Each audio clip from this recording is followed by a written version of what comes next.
नमस्कार छात्रों, परिसर अध्ययन भाग 1 की इस ऑनलाइन कक्षा में आपका स्वागत है। आज हम पाठ 14 परिवहन इस पाठ का अध्ययन करेंगे।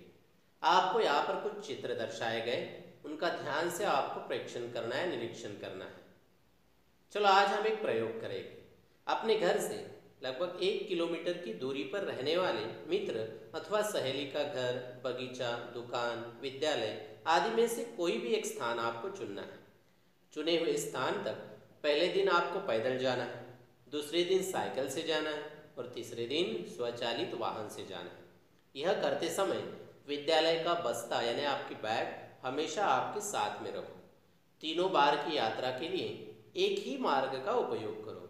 अब निम्नलिखित मुद्दों के आधार पर अपनी कॉपी में इस यात्रा के विषय में लिखो। तीनों दिन यात्रा में कितना आपको समय लगा, किस यात्रा में सबसे अधिक और किस यात्रा में सबसे कम आपको समय लगा, किस यात्रा में तुम्हें स्वतः सामग्री ढोकर ले जानी पड़ी, कौन सी यात्रा आरामदायक लगी, किस यात्रा में ईंधन का उपयोग करना पड़ा और धुएं और आवाज का कष्ट किस यात्रा में अधिक अनुभव हुआ। अब ऊपरी मुद्दों के अंकन के आधार पर तुम्हारी समझ में आ गया होगा कि पैदल जाने में अधिक समय लगता है तथा सामग्री ढोने में श्रम भी करना पड़ता है। वाहन का उपयोग करने से समय और श्रम दोनों की बचत होती है। इसके साथ ही यह भी समझ में आया होगा कि स्वचालित वाहनों में ईंधन का उपयोग करना पड़ता है। परिवहन के इन साधनों के कारण वायु तथा ध्वनि का भी प्रदूषण होता है। इसलिए परिवहन के अच्छे और बुरे दोनों प्रकार के प्रभाव होते हैं। आज के गतिमान युग में यात्रा तथा सामग्री लाने ले जाने के लिए हमें परिवहन के विभिन्न साधनों का सहारा लेना पड़ता है। परिवहन के अनेक लाभ हैं, जैसे कि कार्य तीव्र गति से होते हैं, समय तथा श्रम की बचत होती है, व्यापार में वृद्धि को प्रोत्साहन मिलता है, विश्व के विभिन्न प्रदेश परिवहन की सुविधाओं के कारण एक दूसरे से जोड़े गए हैं, विश्व स्तर पर भी वस्तुओं का परिवहन सहज और सरल हो गया है, विभिन्न वस्तुओं के सहजता से उपलब्ध होने के कारण लोगों की जीवन शैली में सुधार हुआ है, पर्यटन, स्वास्थ्य, शिक्षा आदि सुविधाएं गतिमान हुई है। परिवहन की विभिन्न सुविधा के कारण विश्व निकट आ गया है। अब परिवहन से होने वाले लाभों पर आपको चर्चा करनी है। अब आगे पॉइंट दिया बताओ तो। आपको यहाँ पर कुछ चित्र दिखाया गया है, उस चित्र का आपको ध्यान से गौर से उसका निरीक्षण करना है। चित्र का निरीक्षण करके निम्नलिखित प्रश्नों के उत्तर आपको कॉपी में लिखना है। चित्र में बच्चे कहाँ रुके हैं, वहाँ वे किस लिए रुके होंगे, चित्र में बच्चे क्या कर रहे हैं, उन्हें किस कारण से कष्ट हो रहा होगा।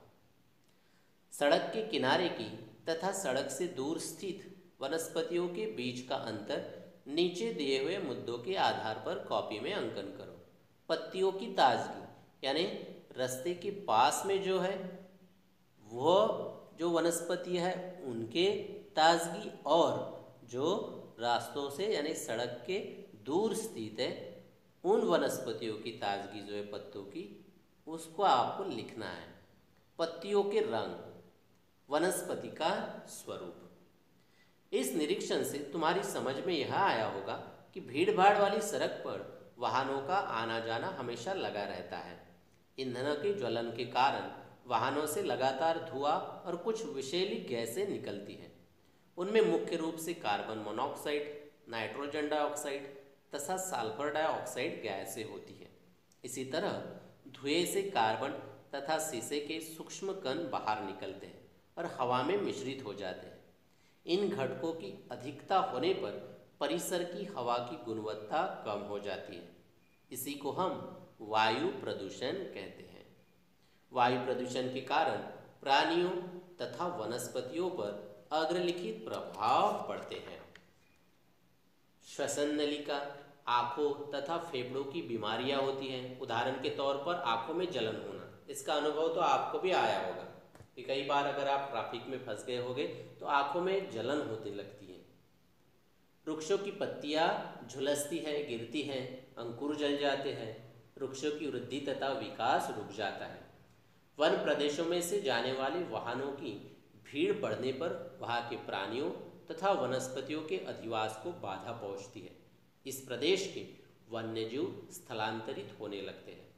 वाहनों की निरंतर होने वाली आवाज़ से बड़े पैमाने पर शोरगुल होता है। इससे बेचैनी, चिड़चिड़ापन, सिर दर्द, ध्यान केंद्रित न होना, मनोविकार आदि परिणाम सामने आते हैं।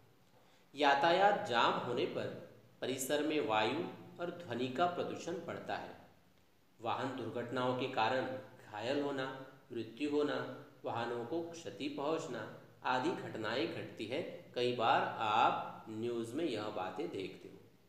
अब परिवहन के बुरे परिणाम, इस विषय पर भी आपको चर्चा करनी है। बताओ तो, पैदल जाना, साइकिल से जाना, निजी वाहन से जाना, सार्वजनिक वाहन से जाना, निम्न परिस्थितियों में ऊपर के विकल्पों में से कौन सा विकल्प चुनोगे?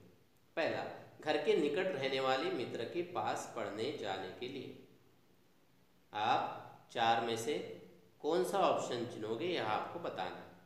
1 किलोमीटर दूर विद्यालय में जाने के लिए पैदल जाओगे या साइकिल से या निजी वाहन या सार्वजनिक वाहन से। दूसरे गांव में विज्ञान प्रदर्शनी की सामग्री लेकर जाने के लिए। पड़ोस के गांव में वैवाहिक कार्यक्रम में जाने के लिए।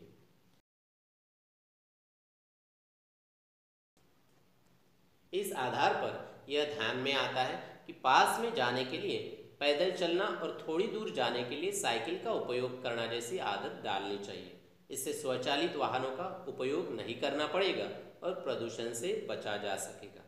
सार्वजनिक तथा निजी वाहनों का उपयोग आवश्यकतानुसार करने पर समय तथा श्रम की बचत होती है। इस तरह हम परिवहन के कुप्रभावों की तीव्रता को कम कर सकते हैं। इसके अलावा प्रदूषण कम करने के लिए निम्नलिखित उपाय हैं।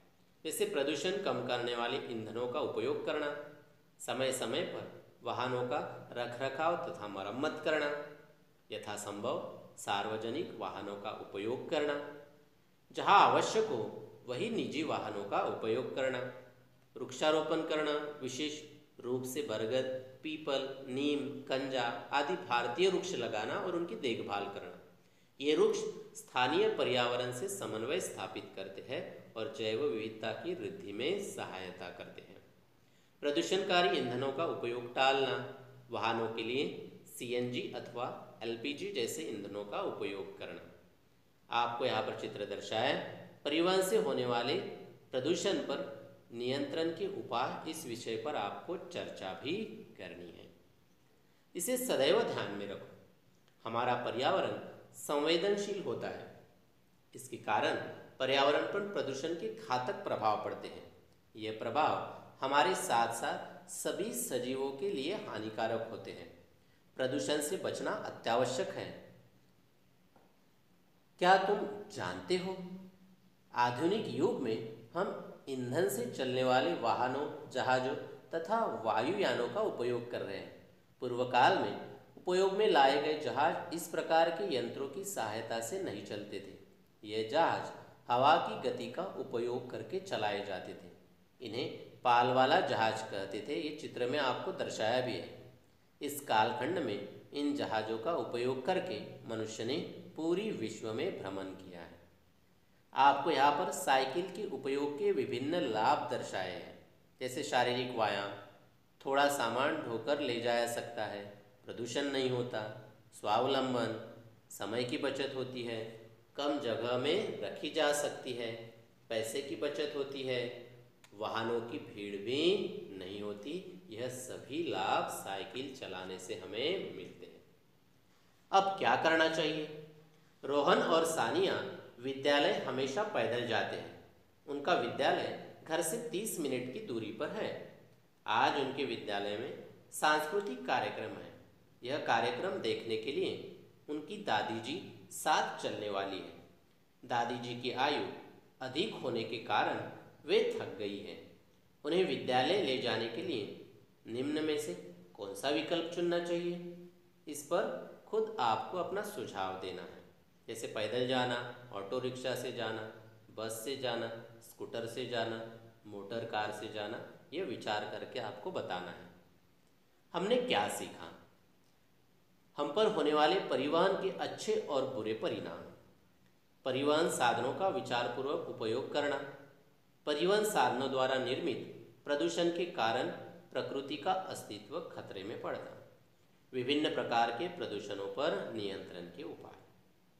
होमवर्क, स्वाध्याय में जो भी आपको सवाल दिए उन सारे सवालों के जवाब आपको चर्चा करनी है, घर पर चर्चा करनी है और पाठ पढ़कर भी उन सभी सवालों के जवाब नोटबुक में लिखना है। Thank you.